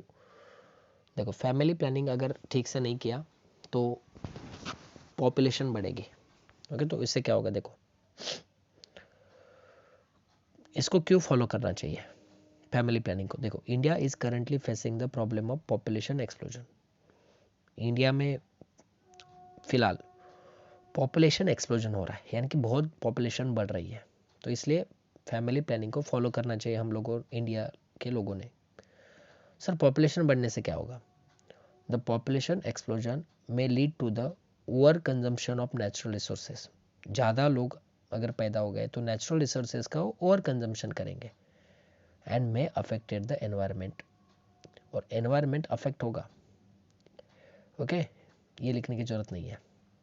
दिस में लीड टू द, हाँ, और पॉपुलेशन से क्या होगा? नेक्स्ट पॉइंट में लिखोगे, द पॉपुलेशन एक्सप्लोजन में lead to increase in poverty, illiteracy etcetera. गरीबी और अज्ञानता क्या होगी? तैयार होगी। तो इसलिए फैमिली प्लानिंग करनी जरूरी है। और फैमिली प्लानिंग का यहाँ पर डेफिनेशन दिया है। Family planning is a practice of controlling the number of children. Okay, number of children को कंट्रोल करो भाई। Okay, and the interval between their birth, और उनके बीच में कितना साल का गैप होना चाहिए, ये भी तय करना होता है। हमें कितने बच्चे चाहिए और उन बच्चों के बीच में कितने साल का गैप होना चाहिए, इसको हम फैमिली प्लानिंग कहते हैं। फिलहाल तो अभी 10th में हो, मत करो ऐसी प्लानिंग, फ्यूचर की प्लानिंग करो पहले। चलो, आईवीएफ के बारे में बताना है। अभी देखा हमने, ये मेंस्ट्रुअल साइकिल का डायग्राम है। चलो आगे बढ़ते हैं, ड्रॉ करने की जरूरत नहीं है। देखो, identify the process in the above figure and how many days it will repeat again. तो ये जो ऊपर जो फिगर था वो मेंस्ट्रुअल साइकिल का था, और ये कितने दिनों में रिपीट होता है? After at an interval of every 28 to 30 days it will repeat again. 28 और 30 दिन के बाद ये फिर से रिपीट हो जाता है। हार्मोन्स कौन कौन से होते हैं इसमें? फॉलिकल स्टिमुलेटिंग हार्मोन होता है FSH, ल्यूटेनाइजिंग हार्मोन होता है LH, एस्ट्रोजन होता है एंड प्रोजेस्टेरॉन होता है। याद करो प्लीज, मेंस्ट्रुअल साइकिल को कौन कौन से हार्मोन कंट्रोल करते हैं? ये 4 लोग, FSH, LH, estrogen, progesterone. Distinguish between sexual reproduction and asexual reproduction. Sexual reproduction क्या होता है? Reproduction that occurs with the help of 2 germ cells is called sexual reproduction. 2 germ cells होते हैं जिसमें, ओके, तो उसको हम क्या कहते हैं? सेक्सुअल रिप्रोडक्शन कहते हैं। जर्म सेल्स यानी कि क्या? मेल का स्पर्म और फीमेल का oocyte, तो जिसमें 2 जर्म सेल्स शामिल होते हैं उसको सेक्सुअल रिप्रोडक्शन कहते हैं। Reproduction that occur with the help of somatic cells. Okay, इसमें सिर्फ और सिर्फ बॉडी सेल्स प्रेजेंट होती है। रिप्रोडक्टिव सेल्स प्रेजेंट होती है क्या स्पर्म और oocyte? नहीं ना। हाँ, तो जिसमें सोमैटिक सेल, बॉडी सेल्स, एक बॉडी के सेल से अचानक से दूसरा बॉडी सेल्स बन गया, इसमें कोई रिप्रोडक्टिव सेल नहीं था। जर्म सेल था क्या? नहीं। स्पर्म वगैरह कुछ था क्या? नहीं, इसमें बॉडी सेल था। तो ये असेक्सुअल रिप्रोडक्शन है। इसका डेफिनेशन याद करो, male and female parent are necessary. इसमें मेल और फीमेल पेरेंट चाहिए। ये यूनिपेरेंटल है, thus both male and female parent are not necessary. दोनों की भी जरूरत नहीं है। मतलब किसी एक, अगर एक मेल होगा तो भी सफिशिएंट है, अगर एक फीमेल होगा तो भी सफिशिएंट है, दोनों की जरूरत नहीं है। This reproduction involves both mitosis and the meiosis. Okay, mitosis मतलब एक सेल से 2 सेल बनते हैं, मियोसिस मतलब एक सेल से 4 सेल बनते हैं। तो ये इसमें बहुत माइटोसिस भी होता है और मियोसिस भी होता है, लेकिन इसमें क्या होता है? सिर्फ और सिर्फ माइटोसिस ही होता है असेक्सुअल में। New individual form by this method is genetically different from parent. तो हमारे बच्चे क्या होंगे? हमसे थोड़ा बहुत डिफरेंट होंगे, लेकिन इसमें डिफरेंट होते हैं क्या? नहीं, आइडेंटिकल होते हैं। New individual form by this method is genetically identical to its parent, identical होते हैं। नेक्स्ट देखो, sexual reproduction occurs by gamete formation and fertilization. Gamete यानी कि क्या, स्पर्म oocyte, ये फॉर्म हो गए और बाद में दोनों कंबाइन हो गए तो फर्टिलाइजेशन हुआ। इसमें asexual reproduction occurs by various methods like binary fission, multiple fission, budding, fragmentation, regeneration, vegetative propagation, spore formation। तो ये एग्जांपल्स अच्छे से याद रखना। Next question, sketch and label essential and accessory whorls of flower. बहुत important diagram है, please please इसका naming भी अच्छे से याद रखना। ओके, ये स्टिग्मा है, ये स्टाइल है, ये ओवरी है, ये फीमेल पार्ट है, इसको गाइनोशियम कहते हैं, कार्पेल। नेक्स्ट आप ये जो देख रहे हैं ना, इसको एंथर कहते हैं और इसको फिलामेंट कहते हैं, ये मेल पार्ट है। मेल पार्ट को एंड्रोशियम नहीं तो स्टैमेन कहा जाता है। ये जो पेटल्स है उसको कोरोला कहा जाता है, और नीचे ये जो ग्रीन कलर का होता है ना, इसको कैलेक्स कहते हैं, यानी देठाला पेडी सेल बोलते हैं। आगे बढ़ते हैं, व्हाट इज पॉलिनेशन। देखो यहाँ पर एक्सप्लेन करता हूँ। The process of transfer of pollen grain from anther to stigma. देखो एंथर में क्या होता है, पॉलन ग्रेन होता है। अब ये एंथर क्या होगा, इस स्टिग्मा के अंदर चला जाएगा। तो देखो ट्रांसफर ऑफ पॉलन ग्रेन, देखो पॉलन ग्रेन का ट्रांसफर हो गया, कहाँ से कहाँ, from anther to stigma, is called pollination. इसके दो टाइप है, cross pollination and self pollination. Please करके जाओ, इसके डेफिनेशन भी टेक्स्ट बुक में है। अब ये पॉलिनेशन होने के लिए कौन से एजेंट काम करते हैं, हेल्प करते हैं, मतलब ये यहाँ से यहाँ कैसे जाएगा। तो अबायोटिक एजेंट कौन कौन है, विंड है, वाटर है, और बायोटिक एजेंट कौन कौन है, इंसेक्ट्स है और अदर एनिमल्स है, बटरफ्लाइज वगैरह, मधुमक्खी, ये तो हमने देखा हुआ है। देखो थोड़ा सा वास्ट चैप्टर है, इंपॉर्टेंट चैप्टर है, इसलिए थोड़ा वक्त लग रहा है। Draw a neat and label diagram of female reproductive system. Okay, ये ड्रॉ करना है और नाम भी देने हैं और इनके काम भी बताने हैं। अब फंक्शंस, ओविडक्ट, देखो ये जो रास्ता है ना, ऐसे इसको ओविडक्ट कहा जाता है, ये ओविडक्ट है पूरा। तो देखो आफ्टर ओव्यूलेशन, ओव्यूलेशन यानी कि एग बाहर आ जाता है, एग बाहर आ जाता है, ऐसे इसको ओव्यूलेशन कहते हैं। After ovulation it transport oocyte, oocyte यानी कि egg, from ovaries to uterus. तो ये जो एग है, ये ओवरी से इस यूटेरस में ट्रांसफर करने का काम किसका है, इस ओविडक्ट का है। It is a site for fertilization, egg आकर यहाँ पर रुकता है और बाद में स्पर्म यहाँ से नीचे से आकर वहाँ पर फर्टिलाइज होता है।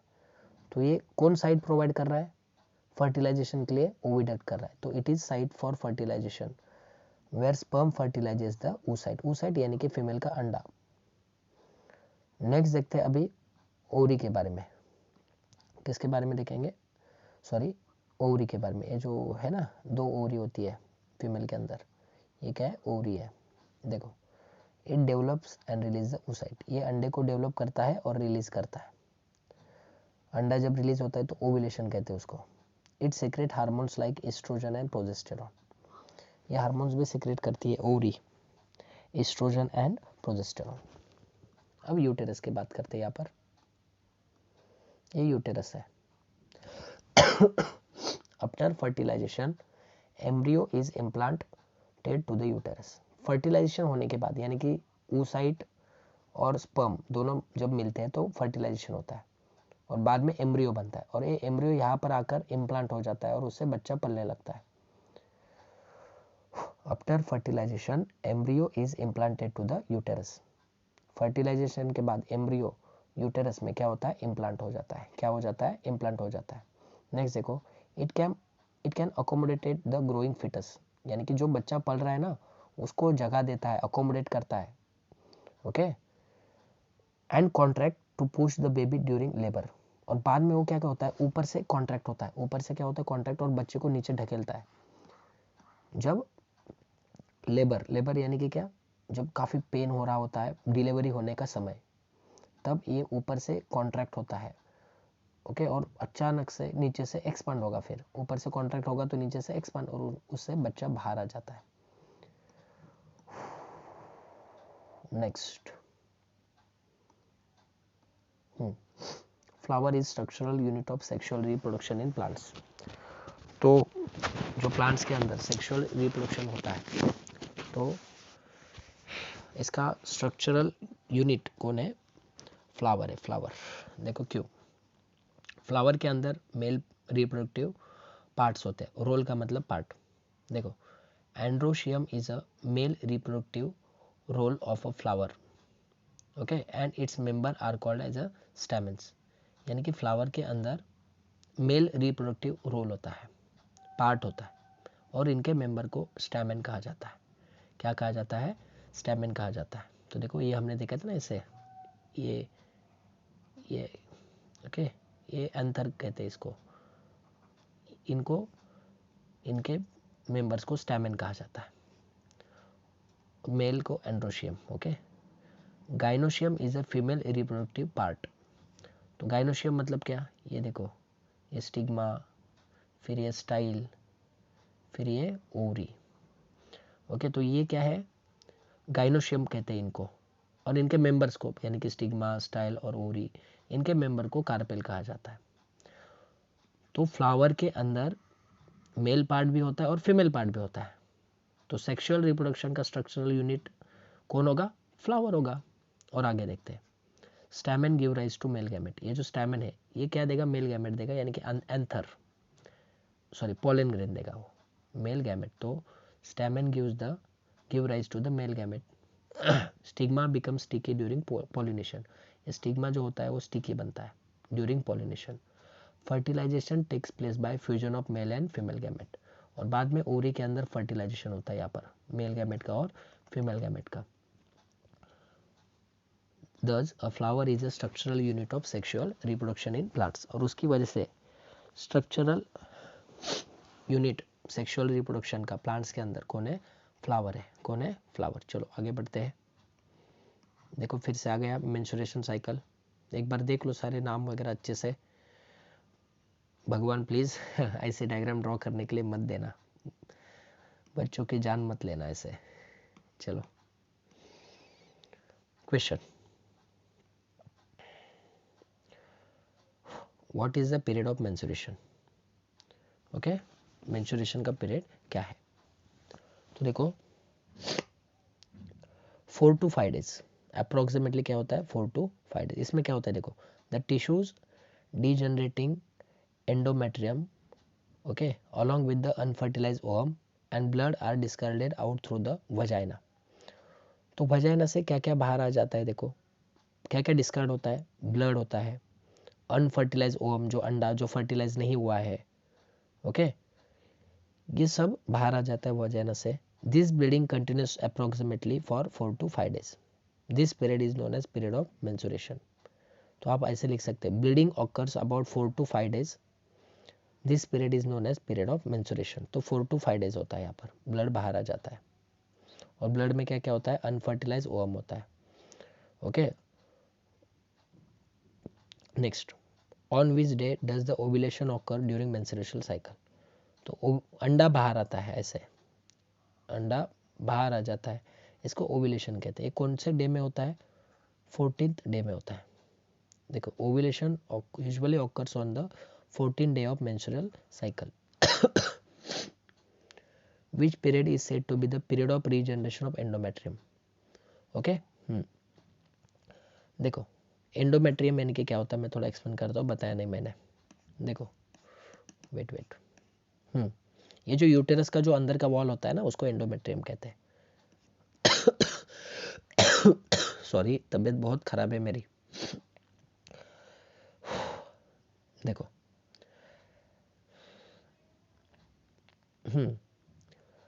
कहा गया, हाँ, period of regeneration of endometrium कब होता है? After the period of menstruation, that is on the 5th day of menstrual cycle. तो ब्लीडिंग खत्म होने के बाद 5वें दिन से वो एंडोमेट्रियम फिर से तैयार होने लगता है।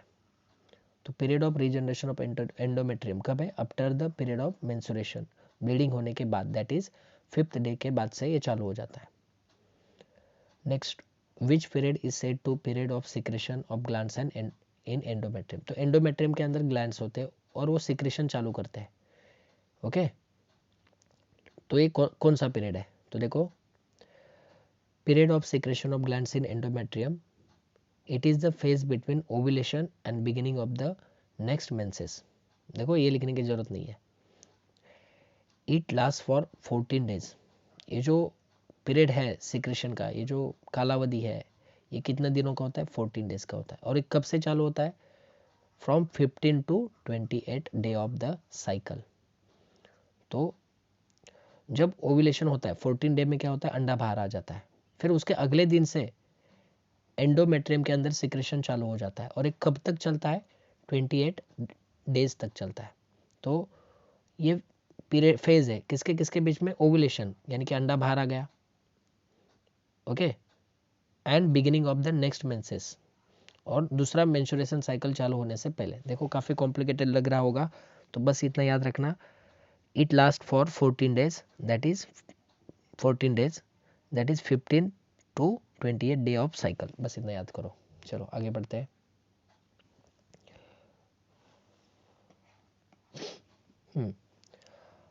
How many immature oocyte are present at the time of birth in the ovary of female fetus. छोटी बच्ची होती है, जब पैदा होती है तो उसके अंदर कितने oocyte होते हैं? अंडे होते हैं। मिलियंस इमेच्योर होते हैं, लेकिन मिलियंस होते हैं, मिलियंस। What is ovulation? अंडा बाहर आ जाता है। तो देखो, ovulation is a process in which follicle ruptures under the effect of luteinizing hormone. देखो क्या होता है, मैं आपको बताता हूँ। ये मान लो ओवरी है, और ओवरी के अंदर फॉलिकल होता है, और फॉलिकल के अंदर oocyte होता है। तो ल्यूटिनाइजिंग हार्मोन क्या करता है? इसको रप्चर करता है और इस oocyte को बाहर निकालता है। इसको ओव्यूलेशन कहते हैं। Ovulation is a process in which follicle rupture, ये जो फॉलिकल है ये रप्चर हो जाता है, फूट जाता है, under the effect of luteinizing hormone, and oocyte is release from the ovary, और ओवरी से oocyte अंडा बाहर आ जाता है। ओव्यूलेशन कहते हैं। 14th डे में होता है। What is menopause? Menstrual cycle stop हो जाती है, उसको मेनोपॉज कहते हैं। Menopause is a natural cessation, cessation यानी कि स्टॉप होना, of the menstruation that occurs between 45 to 50 years. तो जब महिला 45 और 50 साल के बीच में आ जाती है तो मेनोपॉज होता है। नेक्स्ट, फीमेल रिप्रोडक्टिव सिस्टम का डायग्राम ड्रॉ करना था और लेबल करने हैं ये वाले पार्ट, ओवरियन, यूटेरस, ये तो हमने देखा हुआ है। आगे बढ़ते हैं। यहाँ पर in which organ sperms are form, testis में होता है। What is the length of sperm? 60 micrometre होता है। What is the work of vas deferens? Vas deferens is a passage through which sperm travel toward the urethra. तो please आप थोड़ा सा text book में जाओ और मेल रिप्रोडक्टिव सिस्टम निकालो, और वहाँ पर वास डिफरेंस कहाँ पर है देख लो। ये एक रास्ता होता है जिसमें स्पर्म यूरेथ्रा की तरफ ट्रैवल करता है। प्लीज जाकर देखो, तभी आपको अच्छे से समझ में आएगा। By which type of cell division sperms are form? तो कैसे फॉर्म होता है, कौन से सेल डिवीजन से स्पर्म फॉर्म होता है ये बताना है। तो मियोसिस से होता है। कैसे होता है? Meiosis. Name any two unpaired organ of male reproductive system. तो कौन अनपेयर्ड है? पेनिस और प्रोस्टेट ग्लैंड। जाकर देखिए प्लीज, इंपॉर्टेंट है मेल और फीमेल रिप्रोडक्टिव सिस्टम का डायग्राम। और 3 चैप्टर खत्म हुआ है लगभग। यहाँ पर 1 आवर्स 15 मिनट हो गए हैं। ओके, अब 4th और 5th चैप्टर जल्दी होगा कंप्लीट। मैं थोड़ा पानी पी लेता हूँ, तब तक आप भी थोड़ा सा पानी पी लो, रेस्ट कर लो, सिर्फ 1 मिनट।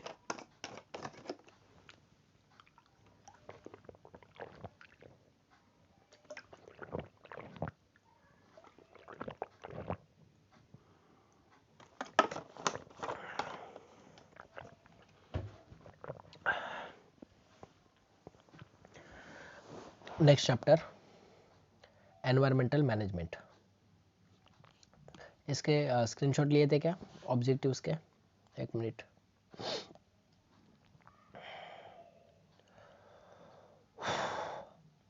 लीजिए please, take a screenshot.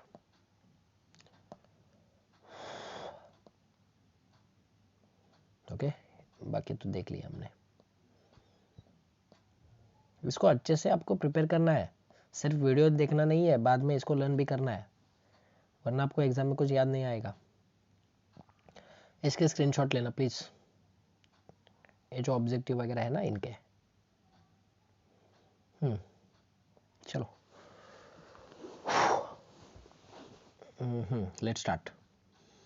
Environmental management. Identify the following symbols and state their significance. तो ये जो पहला जो सिंबल है वो ब्लड का नहीं है, सेव ब्लड लिखोगे वरना गधो, ये सेव वाटर है। ओके नेक्स्ट, ये क्या है, सेव फ्यूल, इनका सिग्निफिकेंस भी बताना है। ओके चलो, सेव वाटर, क्यों पानी बचाना चाहिए। ओके देखो, वाटर सप्लाई में भी एग्जॉस्टेड, तो इसलिए वाटर, पानी को बचाना चाहिए। तो देखो, it is necessary to save every drop of water for the survival of our future generation. ये पानी का एक एक बूंद भी बचाना काफी नेसेसरी है। क्यों, survival of our future generation, हमारे बच्चों को अगर जीना है तो उनके लिए पानी का एक एक बूंद भी हमें सेव करना पड़ेगा। बस इतना लिखा तो भी चलेगा यहाँ तक। नेक्स्ट, सेव फ्यूल, क्यों फ्यूल को बचाना चाहिए। ओके देखो, we need to save fuel by opting for eco friendly transport. This will also help to reduce pollution generated by burning of fossil fuels. Okay देखो, इसको सेव फ्यूल की जगह पर ग्रीन फ्यूल भी कहा जाता तो भी चलता था, यानी कि फ्यूल का इस्तेमाल हम नहीं करेंगे। तो देखो यहाँ पर, इससे क्या होगा, reduce pollution generated by burning of fossil fuel. अगर मैंने बाइक यूज़ की तो उसमें मैं फॉसिल फ्यूल डालूंगा और उसको बर्न करूंगा, लेकिन मैं ऐसे बाइसिकल यूज़ करने पर क्या होगा, रिड्यूस पोल्यूशन कम होगा। ओके नेक्स्ट, इसका अच्छे से आंसर नहीं दिया है यहाँ पर, ओके लेकिन फिर भी बताया, थोड़ा सर्च मारिए और अच्छा आंसर ढूंढिए। नेक्स्ट क्वेश्चन है, how the biodiversity can be conserve. Biodiversity को आप कैसे कंजर्व कर सकते हो। तो देखो, फॉलोइंग वेज, खूप सारे इकडे वेज आहेत, कोणकोणते बघा। Conservation of all plants and animals, सारे प्लांट और एनिमल को कंजर्व करना, बचाना, इससे बायोडाइवर्सिटी कंजर्व हो सकती है, बच सकती है। Protection of rare species of organism, जो रेयर स्पीसीज है जो खत्म होने वाली है उसको प्रोटेक्ट करो भाई।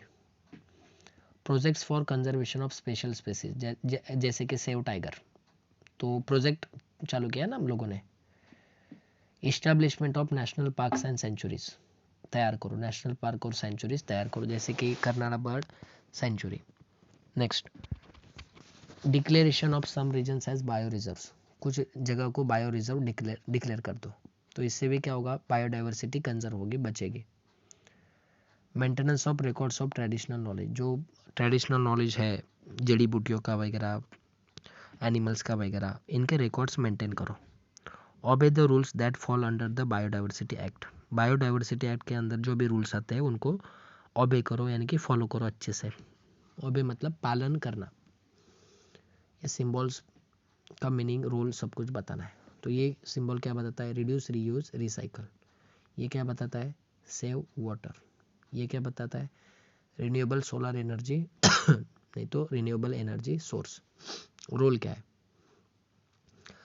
Recycle and reuse materials in order to reduce waste.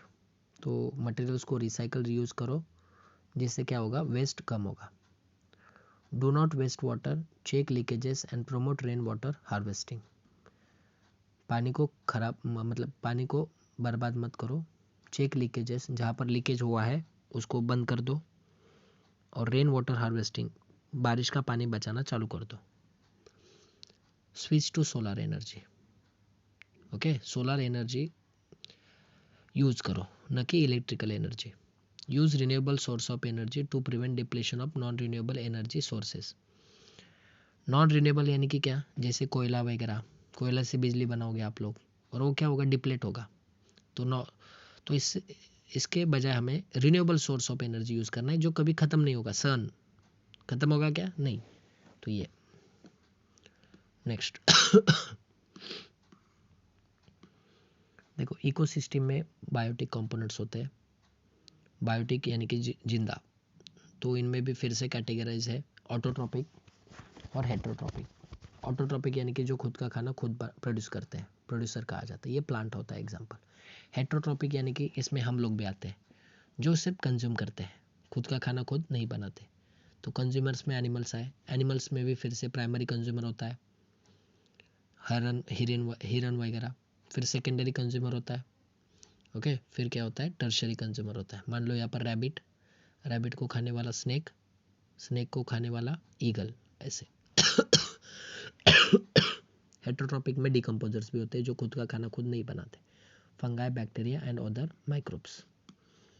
ऐसे फील करना था आपको। नेक्स्ट,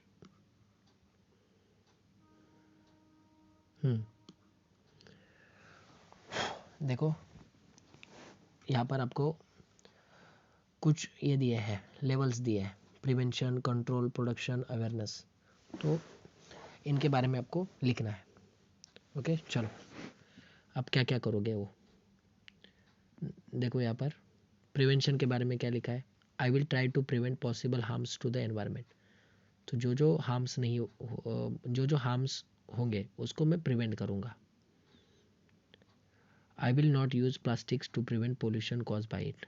मैं प्लास्टिक भी यूज़ करना प्रिवेंट कर दूंगा, बंद कर दूंगा, जिससे पोल्यूशन होता है। कंट्रोल क्या क्या, तो प्रिवेंट क्या क्या कर सकते हो, पॉसिबल हार्म्स को, ओके। और क्या प्रिवेंट कर सकते हो, यूज़ ऑफ प्लास्टिक को। Control, okay. कंट्रोल क्या, I will use water and other natural resources in only limited required quantity. तो मैं पानी का वगैरह कंट्रोल यूज़ करूँगा, मतलब मैं ज़्यादा यूज़ नहीं करूँगा, under control. I will stop the harmful activities like throwing garbage on road और पब्लिक प्लेसेस, ओके। तो मैं खुद को कंट्रोल करूँगा कि मैं पब्लिक प्लेसेस पे, रोड्स पे यहाँ पर गार्बेज वगैरह थ्रो नहीं करूँगा। Next, production, I will work for revival of the environmental factors, यानी कि पेड़ वगैरह लगाएंगे, ये रिवाइवल यानी कि फिर से जिंदा करना, तो उसके लिए मैं काम करूँगा। I will try to develop project for conservation of special species. मैं प्रोजेक्ट को डेवलप करूँगा, जैसे कि project tiger, conservation of special species. Awareness, लोगों के बीच में क्या अवेयरनेस करोगे। I will spread awareness through the education, guidance, participation in various activities. लोगों को अवेयर करोगे एनवायरनमेंट के बारे में। कंजर्वेशन, किसको बचाना है। I will help in conserving the available resources, जो अवेलेबल रिसोर्सेज है उसको मैं कंजर्व करने की कोशिश करूँगा, हेल्प करूँगा। I will protect plants and animals in my locality, जो मेरे लोकेलिटी में, घर के आजू बाजू में प्लांट और एनिमल है उसको मैं प्रोटेक्ट करूँगा। Write a short note on sacred groves. The forest protected और conserve in the name of god and considered to be sacred is known as sacred grove और देवराई। तो जो भी फॉरेस्ट प्रोटेक्ट और कंजर्व करते हैं इन द नेम ऑफ गॉड, यानी कि उनको भगवान मानते हैं और उनको काफ़ी पवित्र माना जाता है, ऐसे फॉरेस्ट को सैक्रेड ग्रोव और देवराई कहते हैं। Sacred grove are in fact sanctuaries conserve by the society, not by the government forest department. तो सैक्रेड ग्रोव्स एक्चुअली क्या होते हैं, सेंचुरीज होती है जिसको सोसाइटी कंजर्व करके रखती है। इसमें गवर्नमेंट फॉरेस्ट डिपार्टमेंट का कोई काम नहीं है, ये लोग कंजर्व करते हैं, कम्युनिटी कंजर्व करती है, जैसे कि राजस्थान की बिश्नोई कम्युनिटी, ओके। तो फिर ये सैक्रेड ग्रोव्स को क्या होता है, it has a special protection, okay. इसको स्पेशल क्या होता है, प्रोटेक्शन होता है। It has been conserve due to special religious importance. इसको क्यों कंजर्व करते हैं, क्योंकि इसका रिलीजियस इंपॉर्टेंस है, इसलिए। Sacred groves are present not only in western Ghat of India but entire country. सिर्फ वेस्टर्न घाट में ही सैक्रेड ग्रोव नहीं है, पूरे हमारे कंट्री में है। Power generation plant based on natural gas is eco friendly. तो ये तो नेक्स्ट चैप्टर का टॉपिक है, लेकिन फिर भी यहाँ पर आ गया, ओके। तो नेचुरल गैस से बिजली बनाना ये इको फ्रेंडली है, क्यों, देखो यहाँ पर natural gas does not contain sulphur, natural gas के अंदर सल्फर होता है क्या? नहीं। तो burning of natural gas results in less pollution, वो ज़्यादा पोल्यूशन क्रिएट नहीं करता। तो कोयला जलाने से अच्छा है नेचुरल गैस जलाओ। क्यों? क्योंकि उसके अंदर सल्फर नहीं होता और वो कम पोल्यूशन जनरेट करता है, इसलिए वो इम्पोर्टेंट है, इको फ्रेंडली है। What do we learn from the story of Jadav Molai Payeng? Jadav Molai Payeng के स्टोरी से आप क्या लर्न कर सकते हो? तो पहले उनका काम लिखेंगे हम। Mister Molai singly handed transport of barren land into forest. तो ये जो मोलाई थे, इन्होंने बैरन लैंड को, खाली जगह को फॉरेस्ट में ट्रांसफॉर्म कर दिया, वो भी सिंगल हैंडेडली, किसी का हेल्प न लेके, अकेले ने। ओके हाँ। तो second point, from the story of Jadav Molai Payeng we learn that, हम क्या सीख सकते हैं? We all need to make earth a better place to live for us. तो हम सबको हमारे अर्थ को एक बेटर प्लेस, जीने के लिए एक बेटर प्लेस तैयार करने की जरूरत है। We all need to make, okay, हम सबको एक जरूरत है क्या? अर्थ को रहने लायक जगह बनाने के लिए, मेक। ओके, नेक्स्ट देखो यहाँ पर, from his story it is clear that if a large crowd causes harm to the environment. इस स्टोरी से क्लियर होता है, माना कि बहुत लार्ज क्राउड एनवायरमेंट को हार्म करता है, लेकिन even a single person if determined can establish a forest. लेकिन एक अकेला इंसान भी एक फॉरेस्ट को एस्टेब्लिश कर सकता है। ओके चलो next, and benefit the environment in great ways. और अकेला आदमी एनवायरमेंट के लिए बेनिफिट भी दे सकता है। Also if one person can make such A impact, अगर एक इंसान इतना बड़ा इम्पैक्ट ला रहा है, तो many people coming together in unity to take efforts for the environment conservation can bring about a revolution. तो एक पर्सन इतना इम्पैक्ट ला रहा है, तो बहुत सारे लोग अगर पास आ गए, यूनिटी में आ गए और उन्होंने एफर्ट्स लिया एनवायरमेंट कंजर्वेशन के लिए, तो ये क्या ब्रिंग करेगा? रिवॉल्यूशन लाएगा, क्रांति लाएगा ये। ओके, तो ये मोलाई पेंग से सीख मिली। तो इसका मेन पॉइंट क्या है पता है? मेन पॉइंट ये है, we all need to make earth a better place to live for us. हम सबको ये ज़रूरत है कि धरती को रहने लायक जगह बनाई दी जाए। ओके बनाए ऐसे। और single person if determine can establish forest. Okay, एक सिंगल पर्सन भी अगर वो डिटरमाइन है तो वो फॉरेस्ट एस्टेब्लिश कर सकता है। ओके नेक्स्ट, इफ देखो, many people coming together in unity it bring about a revolution. अगर एक अकेला इंसान इतना करता है तो बहुत सारे लोग पास आने पर रिवॉल्यूशन ही होगा। यहाँ पर सिंबल्स बताना, प्लीज डू नॉट लेटर कचरा मत फेंको, dispose your waste in dustbin और ट्रैश बिन। ये क्या सेव फ्यूल बताता है, और ये सेव वाटर, ये तो हमने देखा है। What is environment? The physical, chemical and biological factors which influence an organism collectively is called as a environment. तो एनवायरमेंट यानी कि फिजिकल, केमिकल और बायोलॉजिकल फैक्टर होते हैं, ये ऑर्गेनिज्म को इन्फ्लुएंस करते हैं। तो ऐसे फैक्टर्स को हम एनवायरमेंट कहते हैं। दो टाइप है एनवायरमेंट के, नेचुरल एनवायरमेंट और आर्टिफिशियल एनवायरमेंट। ये तो हमने देख चुके हैं अभी। और फोर्थ नहीं देखा, कंजर्व एनर्जी, एनर्जी को बचाओ।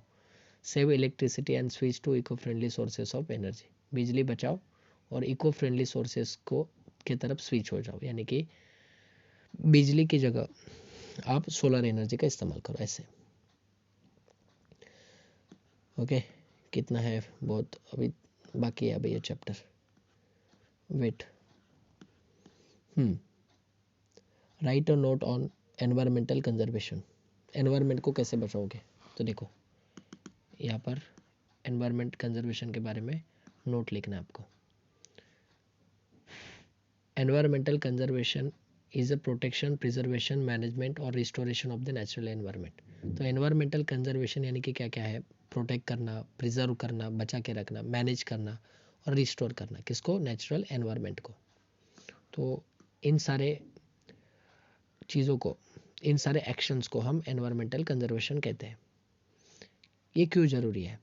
It is necessary to conserve our environment because any imbalance in the environment directly affect the existence of biotic factor. अगर एनवायरमेंट इम्बैलेंस हो गया तो ये डायरेक्टली किसको अफेक्ट करेगा, हमारे एग्जिस्टेंस को अफेक्ट करेगा, बायोटिक फैक्टर्स के एग्जिस्टेंस, हम बच नहीं पाएंगे। और क्यों कंजर्व करना चाहिए, ये क्यों जरूरी है?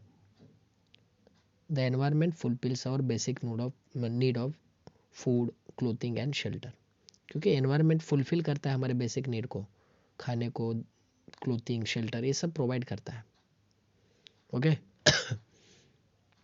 नेक्स्ट देखो, बस इतना ही लिख दो।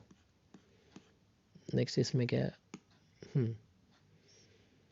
एनवायरमेंट कंजर्वेशन इन्वॉल्व्स, क्या क्या इन्वॉल्व है इसमें? Use of natural resources rationally, natural resources का थोड़ा सोच समझ के इस्तेमाल करो।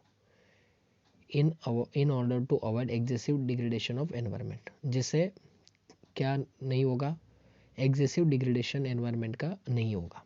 तो इसलिए नेचुरल रिसोर्सेज का यूज रैशनली करो। Right the factors affecting the environment, तो कौन कौन से फैक्टर्स अफेक्ट करते हैं? तो नेचुरल फैक्टर है और आर्टिफिशियल फैक्टर है। नेचुरल फैक्टर यानी कि अर्थक्वेक, वोल्केनोज, ड्रॉट्स, सूखा, ये है। और आर्टिफिशियल और मैनमेड हम लोगों की वजह से होता है। इसमें क्या क्या आएगा? एनवायरमेंटल पोल्यूशन आएगा, पॉपुलेशन एक्सप्लोजन आएगा, फास्ट इंडस्ट्रियलाइजेशन आएगा, okay, indiscriminate use of natural resources, हम कैसे भी नेचुरल रिसोर्सेज का यूज करेंगे, डिफॉरेस्टेशन आएगा, अनप्लान अर्बनाइजेशन, सिटीज को बिना किसी प्लानिंग को बनाना, इन सब से क्या होता है, एनवायरमेंट अफेक्ट होता है। तो दो फैक्टर है, एक नेचुरल और एक मैनमेड। चलो नेक्स्ट, हाँ ये थोड़ी देर बाद देखेंगे, पहले ये देखते हैं। हाँ ये चार्ट फिल करना है। तो रेडियो एक्टिव पोल्यूटेंट्स के ह्यूमंस के ऊपर क्या क्या अफेक्ट होते हैं? तो कैंसरस अल्सरेशन होता है due to exposure to high radiation of x-rays. तो रेडियो एक्टिव एक्सरेज की वजह से कैंसरस अल्सरेशन भी हो सकता है। Destruction of tissues of the body, body के टिश्यू डिस्ट्रक्ट हो सकते हैं। एडवर्स इफेक्ट ऑन विजन, आंखों के ऊपर इसका परिणाम हो सकता है। चेंज इन जेनेटिक कॉन्स्टिट्यूशन, हमारे जीन्स का कॉन्स्टिट्यूशन जो है वो चेंज हो सकता है। ओके तो ये सारे हार्मफुल इफेक्ट्स हैं। नेक्स्ट देखो, explain the 3 different levels of biodiversity, नहीं तो टाइप्स ऑफ बायोडाइवर्सिटी। तो बायोडाइवर्सिटी यानी कि क्या होता है, देखो biodiversity is a richness of living organism in nature due to the presence of varieties of organisms, ecosystems and genetic variations within a species. देखो बायोडाइवर्सिटी यानी कि लिविंग ऑर्गेनिजम्स में क्या होता है, रिचनेस होता है, यानी कि हमें 1000 टाइप्स के प्लांट्स नजर आएंगे, 1000 टाइप्स के बर्ड्स नजर आएंगे। ओके तो ये रिचनेस है किसके अंदर, लिविंग ऑर्गेनिजम्स के अंदर। ओके क्यों, due to presence of varieties of organism. क्यों रिचनेस है, क्योंकि वेराइटीज ऑफ ऑर्गेनिज्म प्रेजेंट है भाई, और इकोसिस्टम्स भी बहुत है, and genetic variation with in a species, और स्पीसीज के अंदर भी जेनेटिक वेरिएशन है। अगर कुत्ते के कितने स्पीसीज हो गए, तो इन सारे रिचनेस को हम बायोडाइवर्सिटी कहते हैं। तो इतना लिखा तो भी चलेगा, biodiversity is the richness of living organism in nature.